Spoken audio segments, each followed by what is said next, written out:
Hello and welcome to the 741 channel. Thank you for stopping by. Today we're going to take a look at this Roam universal cell phone mount for motorcycles or bicycles. So as you can see, this is the Roam Copilot universal bike mount for smartphones. I picked this up on Amazon, sort of an impulse buy. Now I don't usually impulse buy things, but I happen to be browsing on Amazon for something else, and this was a suggested item in my cart. And it was also a flash deal, and they were selling it for the price of $7.41, which of course matches my channel name. So last week I started to make a video about this Roam cell phone mount, and in that video I sort of gave it a positive review. Well, at that time I didn't really have a chance to try it on the bike. I've since done that and found one major problem with this thing, so I'm going to change my positive review over to a negative review, at least for motorcycle use, and I'll show you why.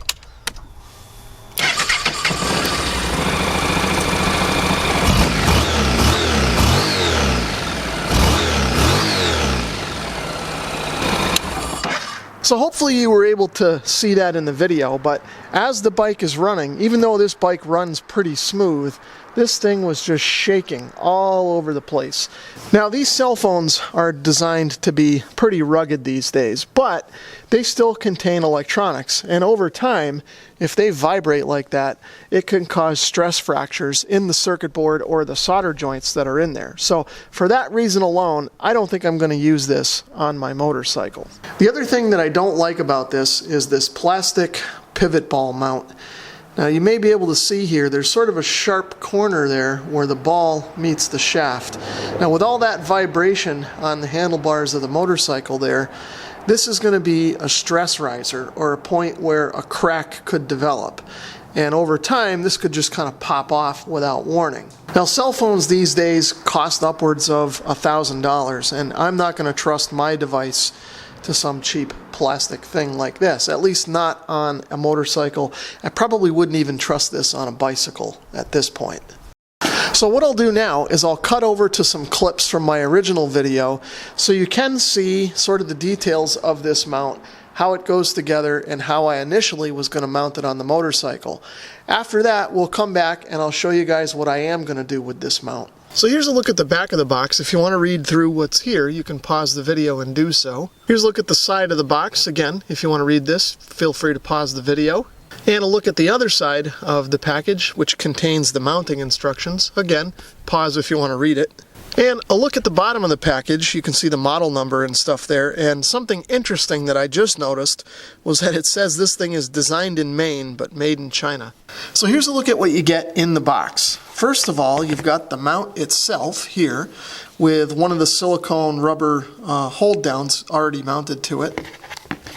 Here's the backing plate for the mount. This is what goes around the handlebars, and you can see there are 3 different positions to accommodate different thickness handlebars. You get 2 thumb screws. One's a little bit longer than the other.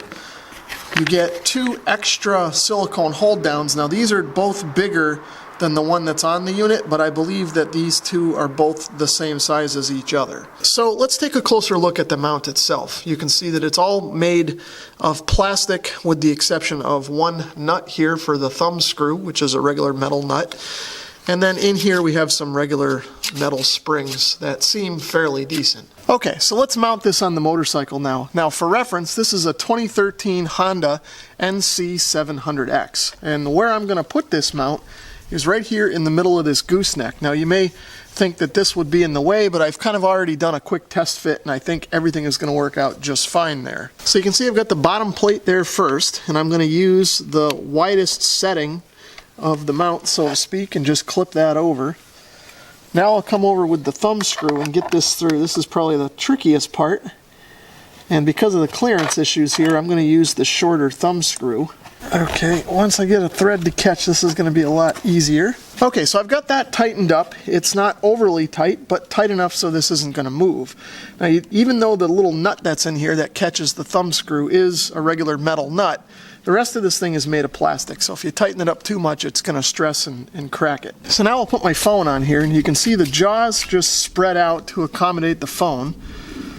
So we'll get that in there, kind of roughly center it. Now I'll kind of pivot this around and get it kind of where I think it'll be good viewing, and then we'll just bring the silicone rubber up and over the corners to kind of hold it in place.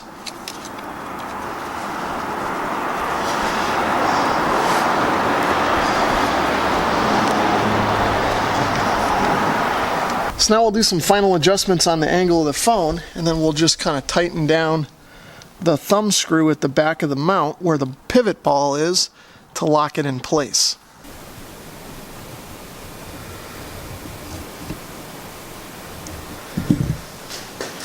As you can see, I've mounted the Roam smartphone mount to my hand truck. So you're probably asking yourself at this point why the heck I would mount this Roam smartphone mount to a hand truck.